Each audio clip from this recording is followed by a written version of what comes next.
émission bu ñuy woowee trajectoire tey nag ñu daal di dalal gan bu mag bu nga xamante ne kenn dootu ko présenté ci milieu cinématographique ci milieu audiovisuel. Monsieur Thiam, bonsoir. Bonsoir Fatou. Alors monsieur Thiam, je vais vous laisser vous présenter nga daal di nuyoog suñu mbokk yi seetaan. Ouais, salam alaikum et merci encore de l'opportunité que vous me donnez.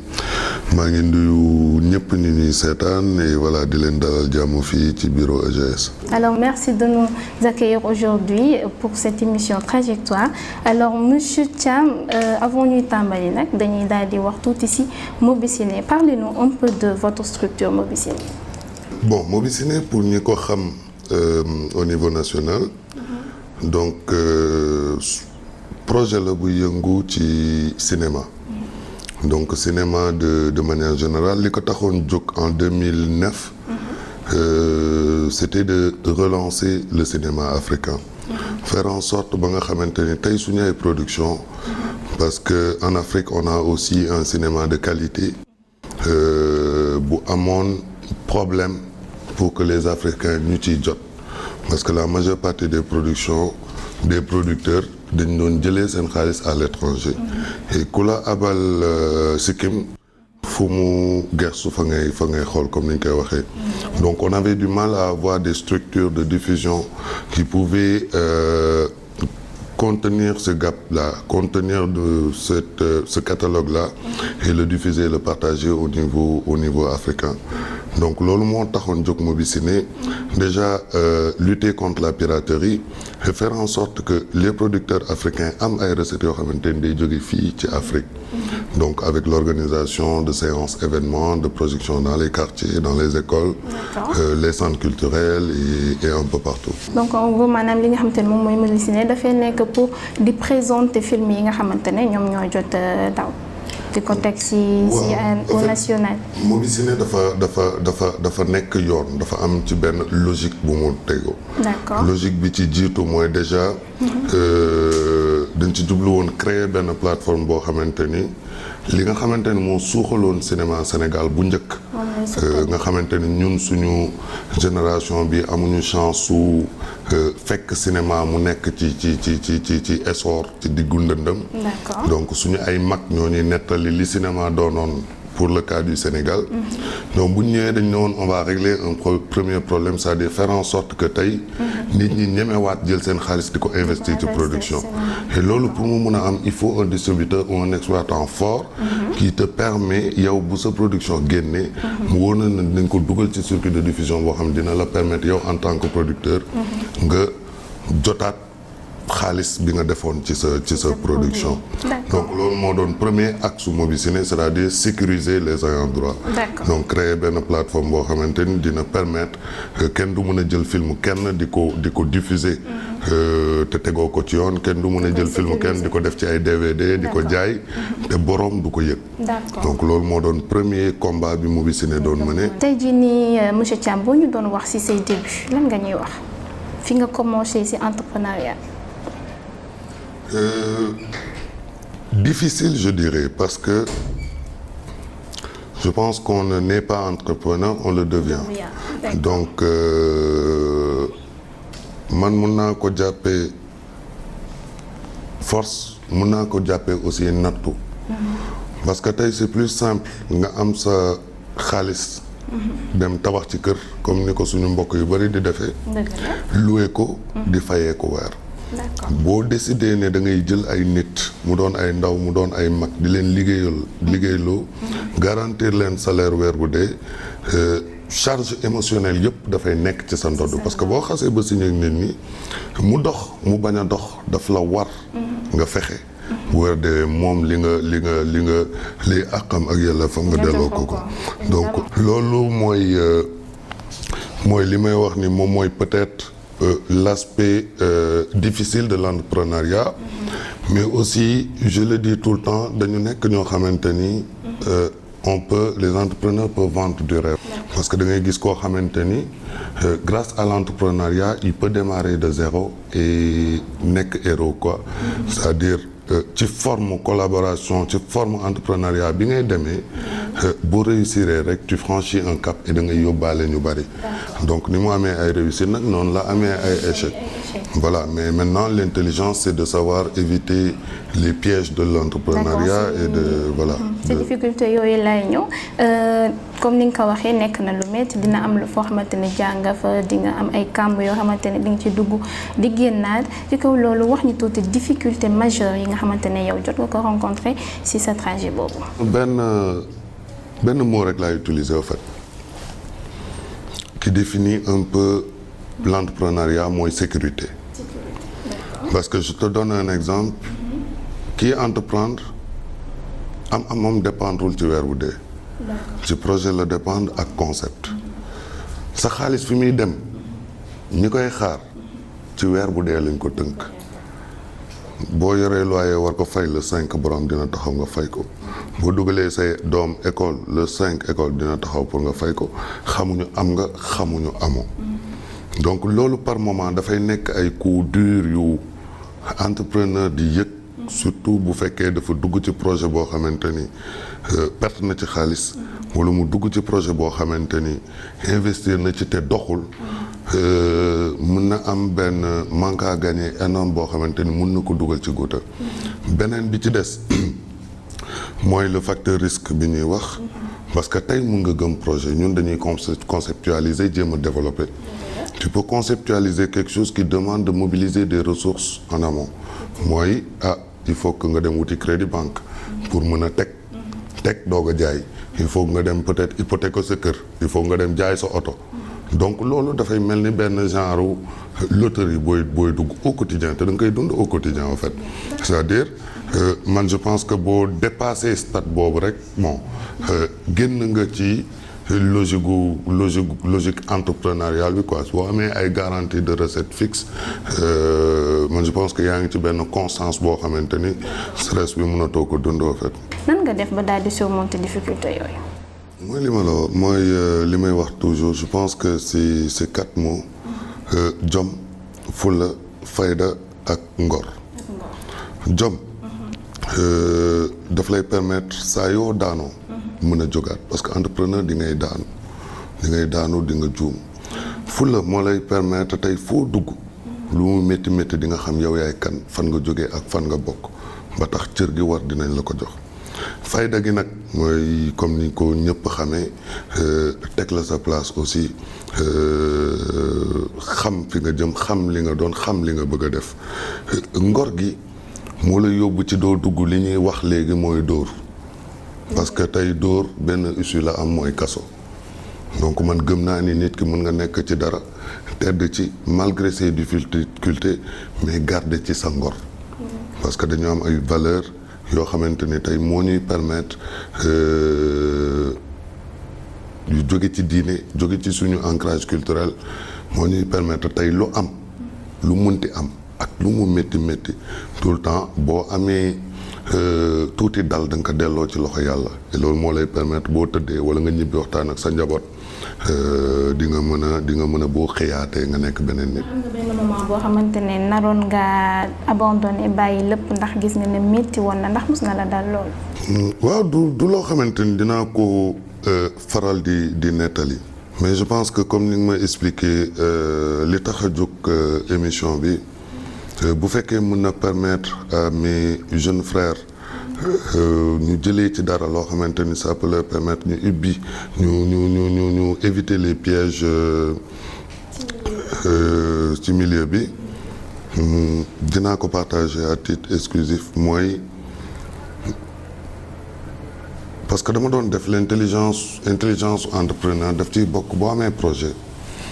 jot à compte looy fay da nga koy fay en gros. donc bi may doog a démarrer entre 2014 et je pense 2013 et 2014 li ma doon def mooy bu ma amee acompte ci laay daw sama école doom fay 5 wala 6 mois booy joxe dépense sax da nga koy joxe en gros parce que xamoo kañ ngay amaat mu tombé ak sama école doom octobre bu may def inscription damay fayaale par exemple ba le mois de janvier bu tombé ak may jot deuxième tranche peut-être ñëwaat fayaat quelques mois mais mënuñu procéder par mensuellement. donc école bi yàlla dogal ñu changer comptable bu ñu changé comptable bu bees bi xamul woon ni man noonu laa doon procédé ak école bi le 5 jot boobu gisuma mu dugal ma ci impayé il a fait une facture dugal ko ci sama saagu doom ma wàcc tombe ci c'était quelque chose qui m'avait complètement abattu ba ma ne woon damay génn ci lii dem wuti sécurité bi nit ñi di am mooy le fait que nga xam weer bu dee li ngay am mën a organiser sa bopp ainsi de suite. Je pense que moment boobu rek laa amoon benn coup de mou bu ma doon voilà bu ma yóbbu woon ci ma xalaat bàyyi mais au quotidien c'est des challenges à relever au quotidien yëfu guerrier la entrepreneuriat yëfu jàmbaar la waaw boo fi nekkee di flancher wala nga oyof man doo ci yàgg quoi c'est ça la vérité. léegi nag monsieur Thiam wàllum cinéma bi nekk na loo xamante ne passion la woon ci yow wala dafa ñëw en cours de route da nga doon seetaan ay télé am ci idole wala lan la woon exact passion wala dafa ñëw en cours de route. cinéma jëm naa ni bon parce que dama juddoo ñaari tali aussi ñaari cinéma wër ma muy ñett. cinéma Al Akbar cinéma Liberté ak El Mansour ma juddu vers les années 80 dund ci milieu boobu samay nijaay ak sama ay grand frère di ma tàggu di tàggoo di dem cinéma ma teel a xam luy cinéma doon dem cinéma Liberté Géttu Bay comme samay moroom bu ñu ñaani waan ndewenal Korité wala dara daw dem seetaani film cinéma Liberté donc foofu jëlee naa fa je pense du ma wax passion mais amour pour le grand écran beneen bi concours de circonstances au fait parce que à la base j'étais dans la géotechnique ci benn société de la place et j'excellais aussi dans ce domaine-là mais mu nekkoon loo xamante ni ça m'amenait à voyager souvent ma tolloon moi boo xam bëggoon naa arranger wu am une vie de famille et tout ça j'ai décidé d'arrêter pour reprendre mes études donc je pense que j'avais quoi 23 ou 24 ans je me souviens plus mais après ci laa ñëw donc jàng ba pare di def stage ci benn société buy def bu doon def cinéma def fa stage après j'ai chopé la fibre sur place quoi.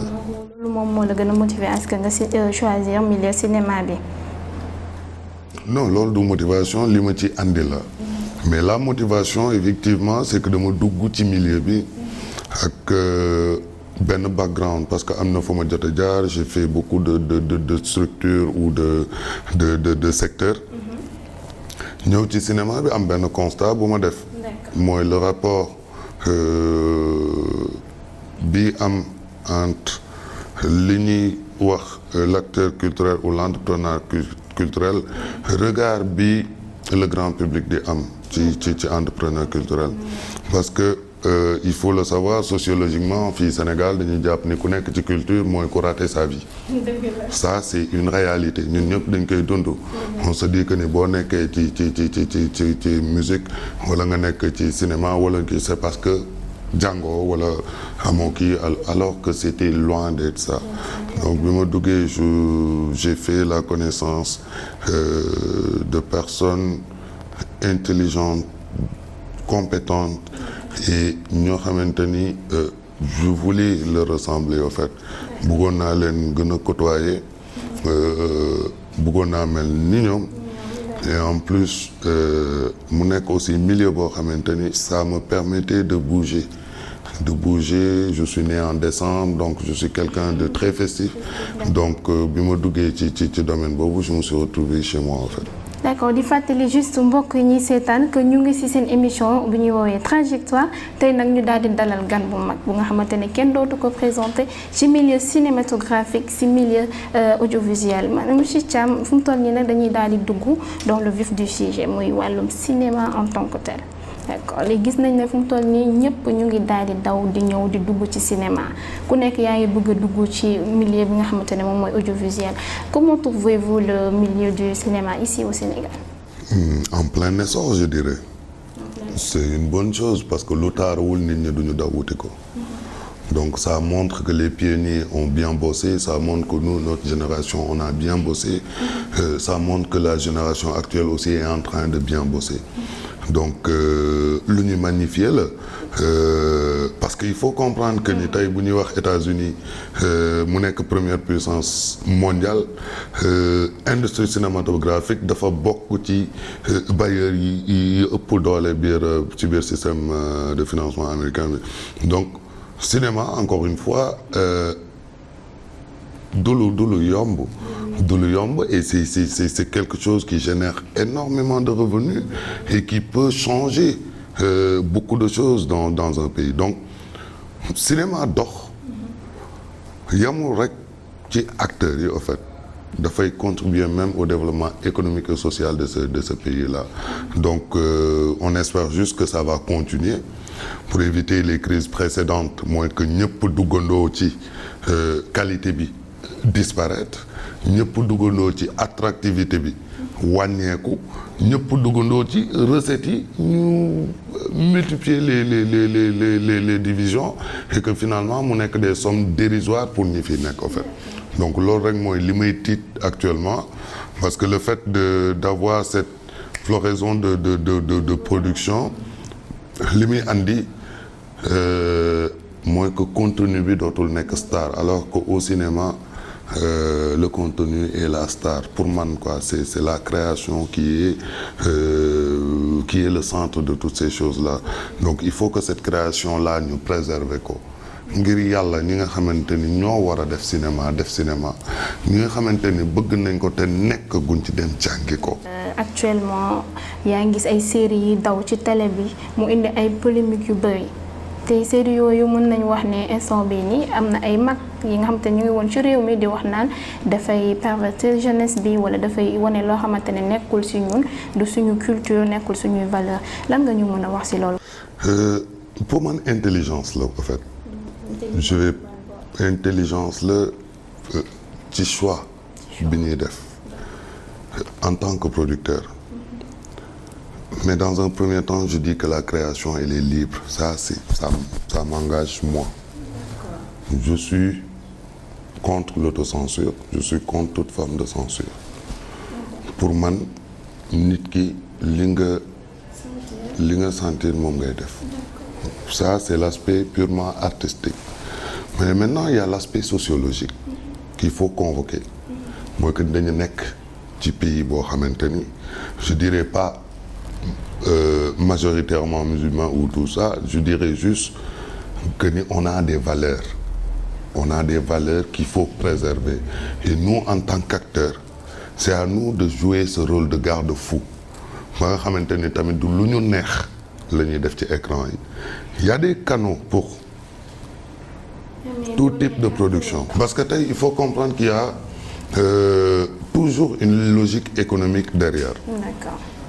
moo tax ma ni man je suis mal placé au fait pour wax que ni Massamba li muy def baaxul wala Mademba fi mu taxawee moo baax. ku nekk da ngay défendre sa position. man en tant que distributeur. li ma mën a wax rek. mooy que ni il faut que cette intelligence là ñun ñu teg ko. mooy que ni ñun qu'on soit les premiers contrôleurs. Déjà. mooy ki nekk à la production. Le scénariste biy bind jël en compte plusieurs aspects. Donc fi ñu toll nii moo tax ma ni je convoque toujours cet aspect là mooy qu'on soit intelligent ñun. man en tant que distributeur am na film yoo xamante ni buñ ma ko proposé. ma war ko signer. en âme et conscience bu ma convenir je vais pas dire à la personne que ni lii kii mais je décline l'offre du ma ko signer donc du jàll ci samay écran ce film ne sera pas vu à travers moi. bu ma convenirul man en tant que personne laa wax mais je vais jamais dire à la personne nii nga war a bindee nii nga war a tëggee sa production parce que bi mu koy def moom rek moo xamoon lu mu ci jublu. wàllum censure ak autocensure gisoo ni état bi fu mu toll nii comme moom moo fi ne pour réguler moom moo fi ne pour jubbanti ñu balaa dara di daw ci télé bi wala muy daw fenn ci nga xam ne mën na nuire ndax waruñ koo gën a saytu balaa moo daal di daw. que mënul nekk on n'a pas les moyens pour. Vérifier te il faut pour comprendre aussi des fois la majeure partie des comités ni ñuy demee ay séquences yu ndaw lañ leen di jox c'est pas l'histoire en fait xam nga bu ñu la defalee benn synthèse u histoire interprétation yi mun na bokk alors que boo lire l'histoire de bout en bout peut-être que perception bi nga doon am sax dootoo ko am moo tax ma ni par rapport ak moyens yi mu war a développer li mu war a laaj au niveau de l'État c'est pour man dina jafe ñu am commission boo xamante ni dina mën a saytu contenu yëpp yi jaw ci écran yi dina jafe li may convoqué waat rek mooy la responsabilité des acteurs mooy comme li may wax ñi nekk ci production ñi nekk ci écriture ñi nekk ci distribution ku si nekk en âme et conscience boo wéetee xam nga lu baax xam nga lu bon fii ay xale newu fi ñu ngànk cinéma am ñëpp ay magum jëmm lañ te ku si nekk man dama lay jox sa wàccuwaay xool la comme responsable gi nga doon quoi et je me dis que ni gëwuma ni bokk man ci cinéma bi en côtoyant toutes ces personnes là gëwuma ni ñiy waral débat yooyu dinañ ci jóg pour yàq doomu jàmbur wala nangam j'y crois pas jusqu'à ce qu'on me prouve le contraire mais njuumte mën na am ci écriture njuumte mën na am ci kii mais à chaque fois je pense que bu ñu waxtaanee rek dinañ trouver équilibre quoi. proposition yi nga xamante ne en tant qu'entrepreneur en tant que koo xamante ne xarañ nga ci wàllum cinéma mooy que ñi nga xamante ne ñooy acteurs yi mu concerné ñu daal di intelligent di xool li ñuy bind exactement loolu mooy say proposition. bu ma ko waxee noonu parce que les acteurs sont intelligents quand même. non je dis intelligence la en fait dafa mel ni nga ne tactique ci football quoi. xam ni kii fii la ay yëfam commencé fii la yam parce que tey. cinéma chaîne la kii bind di ñëw di proposer peut-être amul benn lien ak producteur bi tourner le contenu de manière générale moo koy neex mu décider def ci xaalisam après tamit il y a le réalisateur qui vient avec le directeur artistique avec leur regard et comment ils vont tourner ces scènes-là donc il y a plusieurs intervenants à plusieurs niveaux moo tax ma ni bu may wax intelligence c'est que ñun en tant qu'acteur qu'on s'accorde sur une chose mooy que ni on a déjà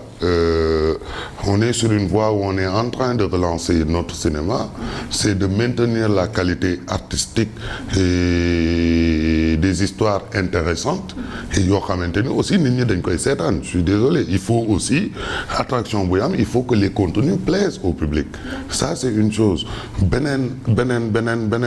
aspect bi c'est de faire en sorte effectivement de maintenir cet équilibre-là étant donné le caractère socio-culturel de notre pays de se dire que ni ñun en tant qu'acteur on va tout faire pour éviter de def loo xamante ni dafay yee fitna donc loolu mooy intelligence bi. d'accord monsieur Thiam est-ce que gisoo ne li nga xam te mooy yenn image yi ñuy dugal ci télé bi wala ci réseaux sociaux yi nekkul ne aspect pécuniaire bi lañ ciy gën a xalaat que ni passion bi gars yi dañ ciy dugg sans passion parce que lu amul passion moom dañ ciy dugg juste pour xaalis bi wala leneen gisoo ne loolu moo tax yenn image yi di daw ci télé bi. mais évidemment je pense que maa ngi koy wax sànq ci samay biir wax moo tax man damay convoquer toujours l'intelligence en fait moo tax ma ni les acteurs doivent jouer ce rôle de garde-fou mooy que ni tey fi cinéma bi toll dafa taaru ba ñëppay bëgg a dugg ku baax dina dugg ku bon dina dugg yàqkat dina dugg ku xam dara dina dugg ku xamul dara dina dugg donc léegi il y a la tutelle qui est là logiquement la direction de la cinématographie a ce rôle-là de policier à jouer parce que bu ñu mënti wax de toute façon logiquement kenn warul tourner te amoo autorisation de tournage te ci relance bi je pense que fi ñu toll nii war nañu doole la direction de la cinématographie ba nga xamante ni dinañ am suffisamment d'agents pour que tey comme ni ko BSDA doon defee à son époque ni ko SODAV di defee ba léegi nii ba nga xamante ni DCI rôle boobu dina ko jouer mooy rôle lu régulateur boobu nga xamante ni tey ku ñu gis ngay tourner dinañ xam kan nga ak fan nga jóge parce que comme YouTube c'est un monde boo xamante ni mënoo tu peux pas censurer comme tu veux sur YouTube en fait donc nit ki bu xasee ba tourner dugal c'est fini c'est parti ñi ko war a jot nañ ci jot donc léegi y a ce contrôle-là qu'il va falloir faire et c'est en amont au niveau des acteurs et après aussi au niveau de la tutelle mooy la direction de la cinématographie ba nga xamante ni les autorisations de tournage dinañ ko jox comme ni ñu koy defee nii ñi ñu ko war a jox mais dinañ fexe aussi ba nga xamante ni ku tourner te amoo autorisation de tournage ñu saisir sa matériel wala du genre quoi dootoo ko defati comme ça ce filtre là sera opéré et que tey ñi nga xamante ni ñoom ñoo war a parce que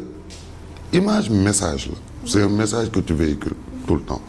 donc ñu war a xam ñan ñoo war a véhiculer message ñan ñoo am dayo googu ak ban message la ñuy véhiculer te ak coow yi commencé am ni à coup sûr dinañ dem ci état boobu quoi mais tere nit ñi ñëw kenn mënu ko. On peut pas dire aux gens de ne pas tourner wala li ñu mën a def mooy teg ay charte mooy la carte professionnelle qui est en train d'être lancée donc doo intervenir ci kii bi te amoo benn reconnaissance de tes pairs et aussi il y a les autorisations de tournage yi nga xamante ni dina permettre d'opérer ce filtre là. en tant que koo xamante ni xarañ nga ci cinéma gis nga ci lu nekk yan perspective maanaam yan projet ngay teg à l'avenir. Je pense que mon projet personnel ñëpp xam nañ ko déjà au niveau du Sénégal, c'est de faire en sorte que EGS tende ses tentacules un peu partout au Sénégal et ci sous-région bi. Donc là, on est dans une logique parce que depuis 2017-2018, on est en train de sortir de Dakar avec une première phase qui nous a permis d'implanter la structure au niveau des régions de Kédougou, Saint-Louis, Matam, Thiès, Ziguinchor et Kaolack. Muy 6 premières régions. Donc à partir de octobre, normalement la structure sera présente au niveau de Sédhiou, Kolda, Diourbel, Louga, Fatick, Kaffrine et Mbour. Donc logiquement,